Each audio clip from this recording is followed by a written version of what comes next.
All right, let's talk a little bit about some of the yellow belt techniques. We're supposed to be covering deflecting hammer. We're going to do that a little bit more towards the end of the class. The late sword. And I want you to start thinking about a couple of things that people commonly do poorly in the late sword. The first thing is your check with the other hand. So for you, it's obviously going to be a little bit different. This is why, right? But the biggest danger in the late sword is that the person is going to hit you with the other arm. Right? And you don't have to get rid of the grabbing arm in the first move. So Mr. House, can I have you for a moment? Right, so he's grabbing me, I'm stepping back, I'm going to block with this. I might or might not get rid of this, it's not important. I just want to make sure I hit this.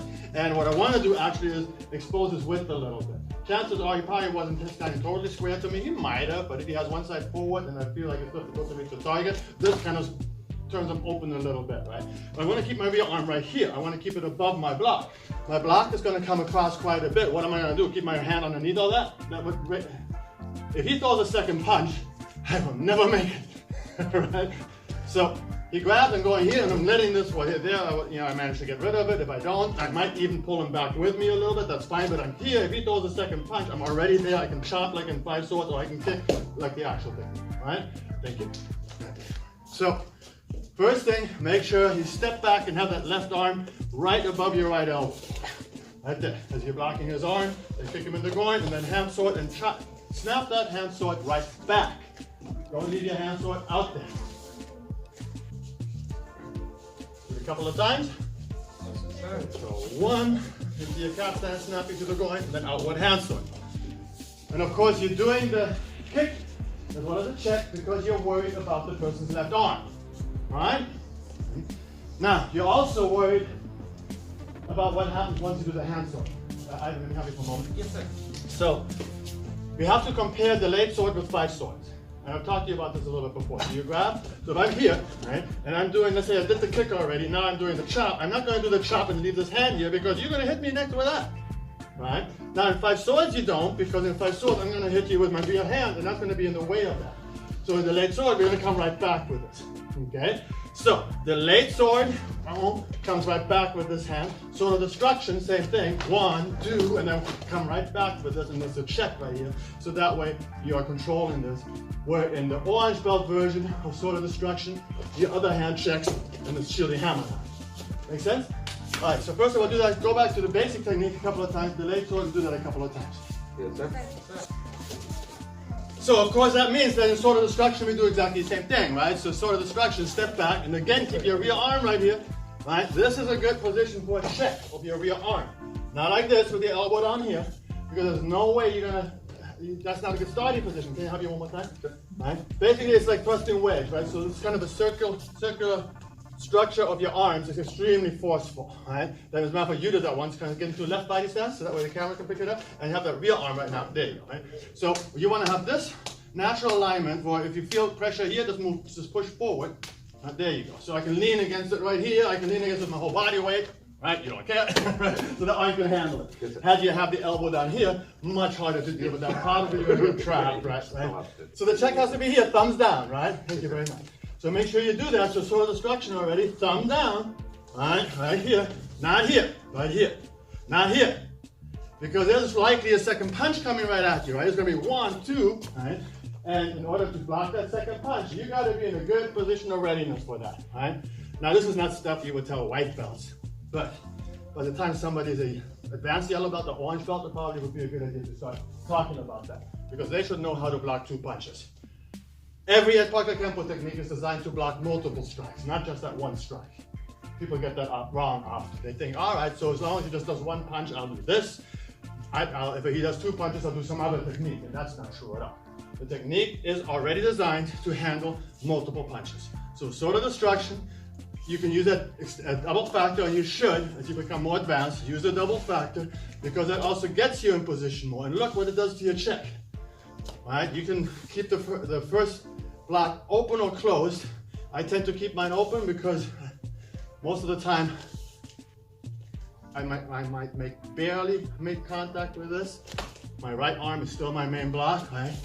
But this makes it also that I have a check right away. But it's really up to you. You could do the standard inward, outward block and then open your hand. Do that a couple of times. Rely on your rear arm or your left arm in sword of destruction because it is the fastest motion to get you to your opponent's arm. Right?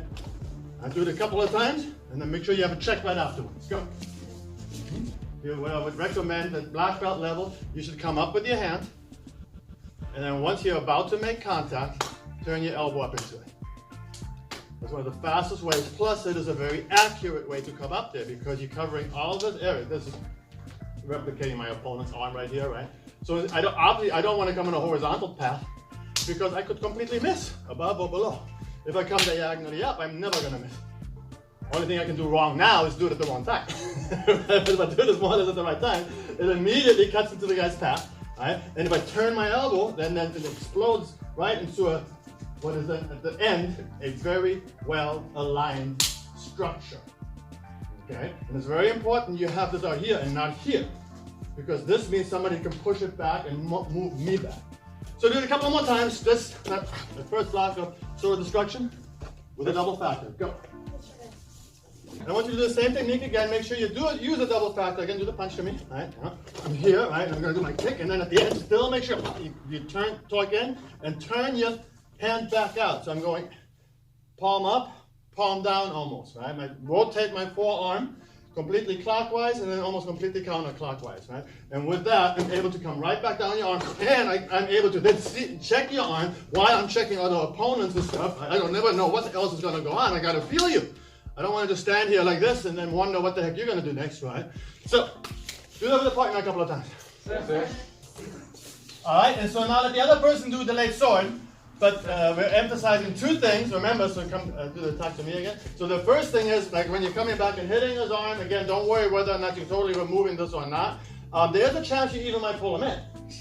There's a really good probability of that happening. If your clothes are strong enough that they don't rip, right? I can pull him in with me. That's not bad at all, right? And so he's right in range right now for either the kick or the chop, right? But right now, what I want you to worry about, just like I mentioned earlier, after you're doing this block, have your left arm right on top of that, because if that other arm comes at you, this is what's going to save you, right? And then from here, make sure at the end of that, you do your hand torque, come right back to his arm. And again, as you're doing that, to the grab again, I want you to scan your environment left and right a little bit to make sure that you can detect any other problems in your environment.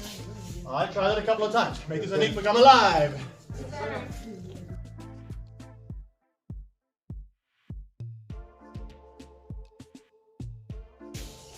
Quite frankly, the way that you see a lot of people videotape delayed sword, people are going to look at that and say, like, that's not going to work.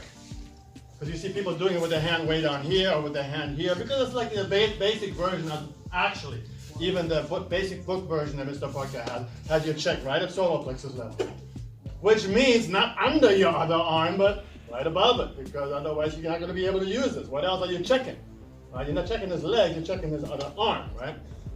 Okay, so now, let's go into alternating maces, because that's another technique that's often done before. So, first of all, realize that this is now a thrusting inward block, not a hammering inward block. Let's go back really quickly to delayed sword, first move. He grabbed you in delayed sword, so you're picking your arm up with your elbow high and then rotating your arm as well as your body, and you have a hammering inward block, which means it involves your fist just as much as your elbow motion, and so it resembles the motion of a hammer. And we can get away with that in delayed sword because the guy's grabbing us, not punching us. So do that again, just the first move. Go. So that's a hammering inward block, right? But then in alternating maces, we do not do a hammering inward block. And by the way, when you get to short form 1, same issue. Short form 1, first inward block, hammering. Second inward block, thrusting. All right, just like in the technique. First technique that does an inward block, hammering. The second technique with an inward block, thrusting. So what that means is that when you start your block, leave your elbow tucked. That's what that means. You're right here, and then bam, you come out from there. All right, so you bring your hand, a good way to think about it is bring your hand towards your shoulder. First thing you're doing, very fast motion, just this right here, right? Because that gets you on the outside of his arm. Is the fastest way you can move the center of your forearm to the final target, which of course is his arm. All right, bring your hand up, then extend out. Note that this drops you into the fighting stance again. All right, when my opponent comes at me, let me have you do the attack on me once, right? So the arm comes at me, That's the fastest way I can get my hand, go as fast as you can, please, right? Very easy for me to, and look how close he is already, right? It's very hard for you to win that race, right? Because once I'm here, I'm good to go. And I got the good alignment now, and you don't, right? That's not a good alignment, right? So try it a couple of times, alternating maces with the thrusting inward block. Go. This technique is one of the very, very few techniques where you're going to have a horizontal forearm check. Let me have you one more time, Ivy. And the only reason why we're doing a horizontal forearm check is because he gave me his other arm, right? So you're pushing, I'm going to go one and then come right across. Since you gave me both arms, I can do this. Had you only thrown the left punch, I would not be coming down because I'm going to have to worry about that hitting me next, right? So usually, if it's a single punch, it's going to be here and then either this way, like an attacking mace, right? Or right over the top, but then here again, I have to worry about him hitting me with that, so I might do a palm strike or something. I don't want to get hit with that. But in this technique, he made it easy on me. He gave me both arms, so I'm going to go, all right, well, you don't have any more arms. You just ran out of arms, so I'm going to take them both. And now I'm going to punch to here, check, and pop into the back knuckle. Now, what you got to, back up a tiny bit, what you got to be aware of here is that, again, multiple attacker situations, guys. So do the push, right? I'm here. Already, I might have to scan my environment, but you know, I got his arms. I know exactly where his, I know exactly where his sternum and solar plexus is. Right? And as you resist, most likely, I also know exactly how to find the face because your arms are helping me. Right? Your entire body position makes it easy for me to find the targets without having to look. So if I'm here, the first one is pretty simple. Let's go, you know, if you're here, you can feel where his arms are at, right? And you know that there's a gap between the arms, and you know the solar plexus of sternum is right behind that. You don't even have to really touch your own arm to find that. On the next movement, especially if you resist, you got to keep a check on him. You can't just go and just let go of all of this, then you've given everything up, and he now has equal control. I had control over him. I don't want to give up that control. I'm here, so I'm going to grab right here and turn you sideways a little bit. And that frees up my back knuckle. Alright? That's what people forget. People go here and they move his hand out of the way because they worry about a standard back knuckle. This is not a standard back knuckle per se, because from here, I first have to check, which means my own arm is in the way of a back knuckle. That's how it seems like. But actually, I just got to bend my elbow and it's no longer a problem. Matter of fact, if I have to fight blindly, this is the best way to do it. Actually, it's a good drill. Do that a bunch of times with your opponent without looking at your opponent at all. Checking your environment, and you can find those targets very easily. Try that a couple of times. Yes, sir. Sure. But now, practice it as you start thinking of your environment. Really get that idea. Right, where's my escape route? Where's another opponent? There's another person. I don't know if that person belongs to this person or not. They might help me. That might help him. I better keep an eye on him. I'll keep on doing that. If you want, remember, get a different partner.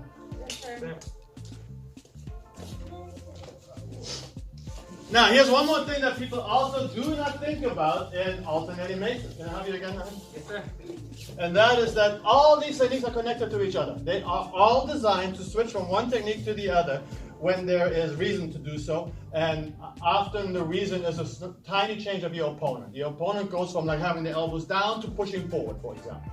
It's a very common thing, right? So in other words, move back a tiny bit. We're not necessarily saying, okay, now he's going to do something completely different. We're just saying as well, when there's any kind of a fighting going on, the muscles tighten up, and that usually means that if you're dealing with a given arm, and you are already hitting or being hit, right, that the person is either going to tighten up and anchor their elbow, or the exact opposite. Or they're going to completely leave because they're trying to hit you somewhere else. That's the third option. But that gives you a little bit more time. What gives you very little time, go ahead and step back and block like an alternating maces, right? Just turn around the other way so we can see that. And what gives you very little time is from there for me to go here, right? Just a little bit, which is not really a problem at all, right? Or me doing the exact opposite, right? From here and trying to go desperately pushing forward, which actually makes me come right into that punch even faster. So not a big deal, right? But what can easily happen is come from that 45-degree angle. So we're alternating maces, right? I went one, and I'm expecting two, and I'm expecting him to bend his arm, but he extends them right forward, and I'm right in reversing mace or circling destruction. Circling destruction. So can you see how it's exactly the same feel? This is kind of what we're going to finish the class with right here. If I go and I block this, and I'm right here, and I'm touching here, and I'm bending my elbow in anticipation of doing this back knuckle, but he brings his arms up higher, but he's tall. Okay, well, bam, that's where he wants to get hit now. It's the same technique. All I'm doing is after I'm here and here, All right, I got there slightly differently maybe. In alternating maces, I got there this way. All right, in circle destruction, I got there coming from under. But I'm in the same spot. My left hand is touching right here. All right, my right hand is right below it. And if he's not extending out, then I don't have to come back. I don't have to continue to go back this way. I can just go to the back knuckle. If he does extend, then I make my circle right here with my right arm. I never left contact with my right arm though. Pull your hands up and back a little bit, and you're going to ask for a back knuckle. Extend them out, and you're asking for this back knuckle, right? So alternating maces, pulling back, is that. And then circle destruction, extended, or reversing mace is that. Right? Comes from the same impulse. So those two techniques are highly or closely related, right? Does that make sense? Sure. So let's leave on that note. I'm not even going to have to do that with a partner, but just think of, all right, I blocked, and I'm punching, and then depending on whether or not his arms are staying down here or not, I can either do my back knuckle, or I can just bring this back a little bit, have my left hand check, and bam, do a back knuckle by putting it over his arms. So that would be a good way for you to start practicing spontaneity, to connect attacking maces, alternating maces, to connect alternating maces with reversing mace or circle destruction. Same thing, all right? The idea of doing the back knuckle. I hope that helps, guys. I hope that makes you look at this a little bit differently, and makes it a little bit. I hope it simplifies the issue. Because a lot of people are going, well, how do I choose the right technique? And I realize, well, typically the resistance of the muscles choose it for you, right? You don't ask yourself that when you're driving down the street in a car and there's boulders in the middle of the road. You're like, how do I avoid the boulder? Well, go around it. Right? It'll be easy. You're not going to go, what technique do I use? Well, no, the boulder is right there, so I go this way or that way. Right? It's really that simple, ultimately. What makes it more complex in Kempo is just the fact that the body is so darn complex that now I'm on the inside of the arm, so the arm can bend in.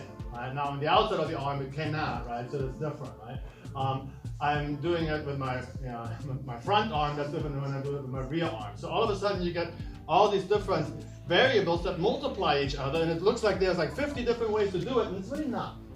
There's maybe like 5 different ways to deal with a certain situation, but it sort of feels like 50 until you've worked them all.